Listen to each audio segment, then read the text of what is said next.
Oh man, no. The meetings are lasting so long because I want to know who's what, and the waters are muddy, which I think is a good thing.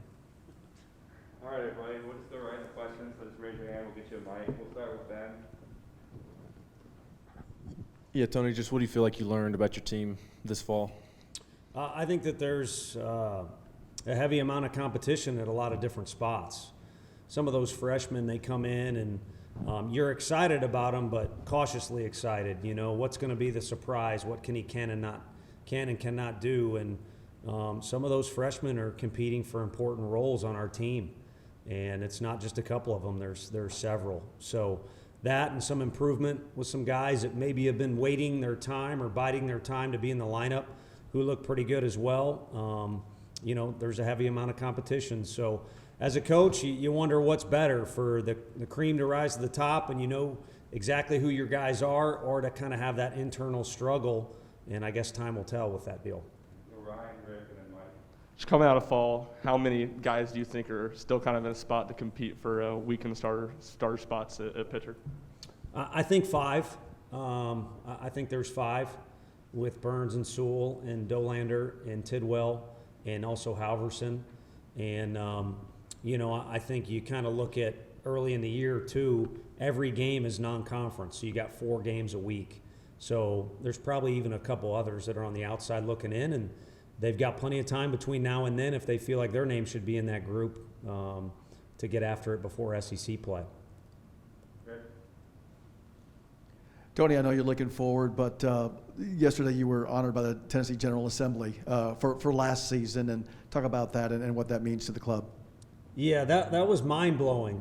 When you're in baseball, I guess you get a fortune around being around good players or other, you know, famous coaches, but when you're around people that truly make the state go around and the world go around, it's a little mind-blowing. And it was cool to see how much the guys kind of got into it. We kind of told them what it was about, but I don't think they realized it until we went a little more in detail as we were waiting for all those state representatives to show up. And when you have senators and things like that, not only on your field, but commending you for what you did, I think it brings a greater awareness to just how important this university is to the entire state of Tennessee. Mike, and then John, and then Wes. Yeah, Ben Joyce, I mean, what did you see from him during the fall? And then also, other than Burns, who are some of the freshman pitchers that you feel like put themselves in position to maybe throw this year? Yeah, I saw 100 miles an hour from Ben Joyce, so it's a fun topic of conversation. But at the end of the day, I love Sean Hunley to death. He could throw 100 if you give him 2 pitches and you combine the numbers, you know. So it's all about getting guys out, and I think right now Ben Joyce just needs repetition. So the biggest, you know, information that we took from his outings was that he just needs repetitions. If you add up, you know, his high school seasons all the way till now, he just hasn't had that many reps on the mound. And so we'll continue to get him out there. And, of course, he's working with Coach Anderson, so, and Frank we trust. But Wyatt Evans is a freshman pitcher that showed he's willing to throw strikes and basically not get nervous or overwhelmed by the moment. But there's other guys in there, too. I mean, we've got a nice bevy of lefties there. Gavin Brasowski was a kid who threw strikes as well. But offhand, you know, we're having all these one-on-one meetings, so I can tell you everything about the 2 guys I just met with. But being put on the spot, I think Wyatt is the first guy that stands out because, again, fearlessness for a freshman. You think in the SEC, well, everyone's fearless. It's a rare trait. It's a new ball game for these guys because of the setting they're in, and it's important for them to realize it's just baseball, and they need to focus on the task at hand. And those 2 kids not only have good stuff, but they also focus on the task at hand very well. Big shoes to fill, second, third, and short, even behind the plate. Did you like the competition you saw in the fall at those positions? Yeah, and I think the depth, because you just don't know what's going to happen. Liam gets a hammy throughout the year. Pav gets hits batsman or a wild pitch, errant throw that hits him on the hand.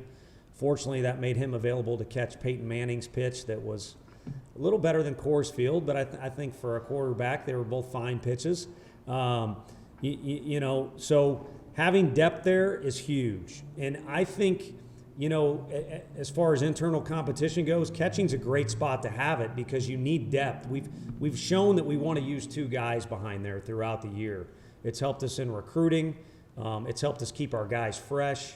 But on the infield, you probably want guys you're going to rely on at those 3 spots. So right now, we could maybe project who we think those front runners are, but really there's probably 6 guys in the mix or so. And I think, again, the waters are a little muddy. So these next 2 months where they're in charge of themselves every bit as much as we're in charge of them are very, very key for those guys to separate themselves. Last and then Ben and Brian. Tony, a couple things. First off, with guys like, Beck and Gilbert, this will be the year for them to maybe take that leap. There's a lot on the line for them potentially. What did you see from them this fall, and do you think their games are going to that next level?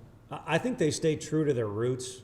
Every college coach has seen a lot of guys that are juniors or seniors that may kind of have a position all but locked up, just kind of treat the fall as a check the box type of thing or, a walkthrough almost. And Drew Gilbert's never going to walk through anything. I think everyone knows that. But Jordan Beck might have had the best fall out of anybody offensively. And I think both those guys, their approach was important for those younger guys to see. They continually look for ways to improve, and they also continually, attack every day. So I think that'll serve them in the spring as they, if they stay true to their roots. We just need them to be who they are. And I'm willing to bet they're going to be who they are the first 2 years, just a little bit smarter. So maybe the ups and downs it's a little bit of a flatter curve instead of peaks and valleys, or flatter line, I should say. They're going to be in a position to lead somebody that maybe is doing the things that they did as a freshman or sophomore, and now they know they were being a knucklehead when they were doing it.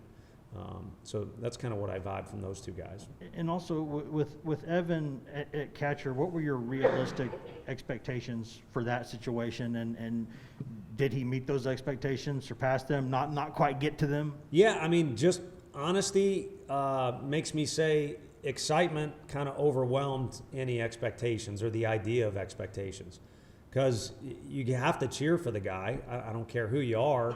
And then he comes to work every day with a smile and kind of some energy. And then as we got going through the fall, it's always questions. And he's almost kind of acted like a freshman, all year long, and in a good way. He's very inquisitive about the position. So it's been kind of a more, everyone's got the pom-poms out for him, including his teammates. And if I to answer your question, if I were to say expectations, were they met or exceeded, I'd say they were exceeded because of the way he approached the position. It wasn't, hey, I just need to do this so I can maybe get drafted or play pro ball, or I want to try something different because I'm bored with the outfield. It was, kind of like learning a new craft, and he's kind of dumped out all energy and everything he's got into it. A lot of times he's late to hitting each day, or he's skipping out on some of the things the other guys are doing hitting-wise because he's either doing extra or adding on to what Coach Elander's got him doing behind the dish. Tony, Christian Moore and Blake Burke obviously had a lot of notoriety with their name coming in. Did they even surprise you this fall with what they were able to do with the bat? I think a little bit, again, because we're in a day and age right now with COVID backing up some rosters where if you have a teen next to your number, involved in your birth date, you're fighting an uphill battle. It's kind of like if they go down to Lake Point, which is kind of one of the meccas of high school baseball. Imagine a 12U player playing against a 16U player. There might be freaky instances, but I think you know what I'm getting at. So those guys come in and are seeing an older roster and not overwhelmed by it for 1 second, and then also just able to fully showcase their skill set, especially with the bat with those 2 guys. It gets you excited about this year, plugging in some holes, and it definitely gets you excited about the future. And I really feel like Tears is in that group too. He's hit some balls that I just don't know that we've had anyone here that can hit them like that, whether it be the exit velo or the distance he hits it with. So, yeah, the 2 left-handed hitters we were excited about for a long time, Tears and Burke. I think now that I've been around them, they're great kids, they're good workers, and they're super talented. You don't settle on a position for Tears? No, we've kind of talked with both those guys. I mean, we put Blake out in right field, and he kind of laughed and went out there and had fun with it. But Luke Lipsius was able to play in the outfield as a freshman. and is now a first baseman. So I think both, need to duke it out for who's a better right fielder, who's a better first baseman. And of course, they've put themselves, as in an eligible position to be a DH or a pinch hitter, not just this year, but throughout the years. So I think with both those guys for their pro career, if they can diversify, their portfolio defensively and show that they can play the outfield and first base, it'll greatly improve their chances with the pro stuff. Finish up with Ryan. And then on the catcher spot, do you leave fall with more confidence or more questions than you had at the start? I think more confidence overall. I think as you tally up repetitions for young guys like a Jared Dickey, who's trying to learn the position, relearn the position. He played it a little bit when he was younger. And then Charlie Taylor, where now it's no longer, hey, this guy's kind of an apprentice. He's in the middle of the whole mix. You get more data.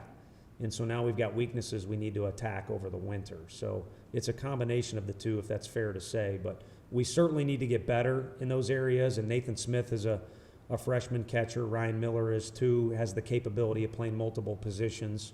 Anyone who's got any prospects back there, including Evan, who right now is our best guy, needs to improve. Well, she finished, John. Last question. One more. Save the best for last.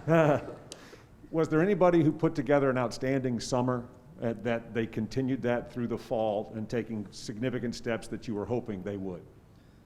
As long as you don't tell him, or he doesn't listen, it's Cortland Lawson, I think is the one that stands out. He went to Hayes, which if you're in the Jayhawk League, which has been around forever and is good baseball, but that's all it is baseball. You're in a small town, you got to grind, you play every day, and he showed willingness to do that and also played well.